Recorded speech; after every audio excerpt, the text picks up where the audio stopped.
Human body proportions. In this video lesson, you will discover the classical human body proportions that every fine artist must know. This knowledge will help you to draw realistic human figures not only from life, but also from your memory and imagination.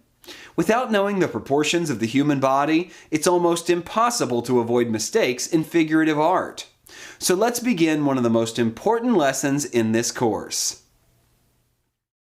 I will do a quick sketch of a standing male figure. The vertical line that runs through the middle of the figure, from top to bottom, is called the medial line. It is the central axis of the figure. The medial line divides the body into two equal halves, left and right. Let's divide the figure's height in half. I'm using a pencil to measure this proportion. The mark in the middle coincides with the pubic bone of the pelvis. The top half is also divided into two equal parts. Once again, I'm using a pencil to indicate the division. This line marks the location of chest and goes through nipples of a male chest. The top quarter of a figure's height is also halved. The smallest division is 1/8 of the body. This is the size of a head. As you can see, it would fit 8 times in the total figure height. Not every adult person has 1:8 head-to-body ratio. On average, this ratio is between 1:6.5 and 1:8. Infants and children have relatively bigger heads, and as they grow, the body becomes considerably taller, while the head doesn't grow as much. At the base of the neck there is a notch, which is called the suprasternal notch. It is located just above the breastbone. The Latin name suprasternal comes from two words, supra, above, and sternum, breastbone. This notch is a good indicator of where the line of the collarbone should lie.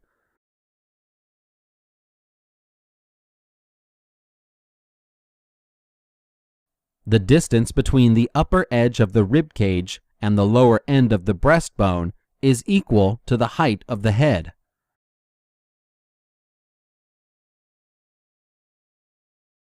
The upper arm bone is called the humerus. It runs from the shoulder to the elbow. The lower end of the humerus coincides with a line that is 3 times the height of the head from the top of a human figure when the arm is hanging down.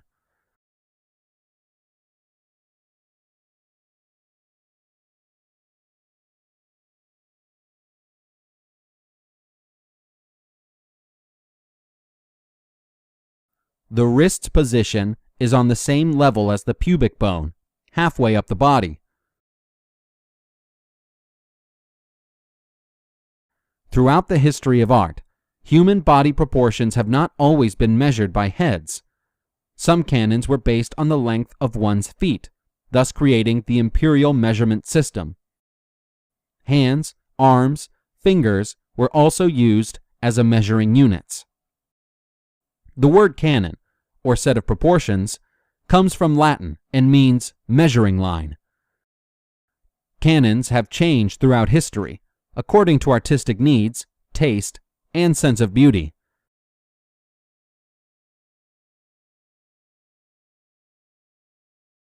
In ancient Egypt, artists used feet as a measuring unit, while the head fit into the body 8 times. Early Greek art had a 7.5 head canon, while later classical Greek art shifted to 8 heads, making legs longer to create an athletic body structure.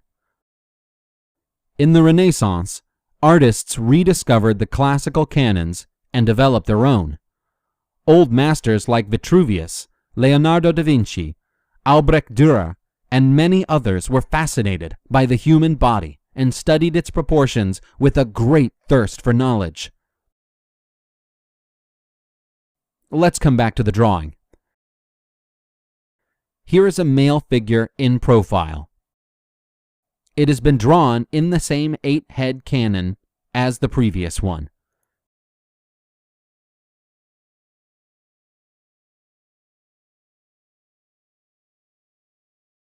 In side view, the height of the head is the same as its depth, so it could be inscribed in a square.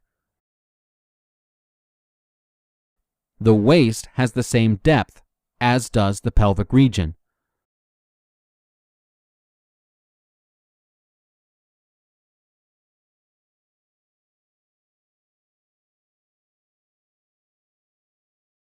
There are many more proportions, which we will cover in later video lessons. Here is a bonus tip for you. If you are going to the Life Drawing Studio tomorrow and find that you've forgotten most of the information you've learned today, keep in mind the following rules. They will ensure your figurative artwork is well proportioned. 1. The anatomical center of the body is the pubic bone. 2. The distance from the toes to the top of the kneecap is equal to the distance from the top of the kneecap to the iliac crest. And this is the same distance between the pubic bone and the top of the breastbone.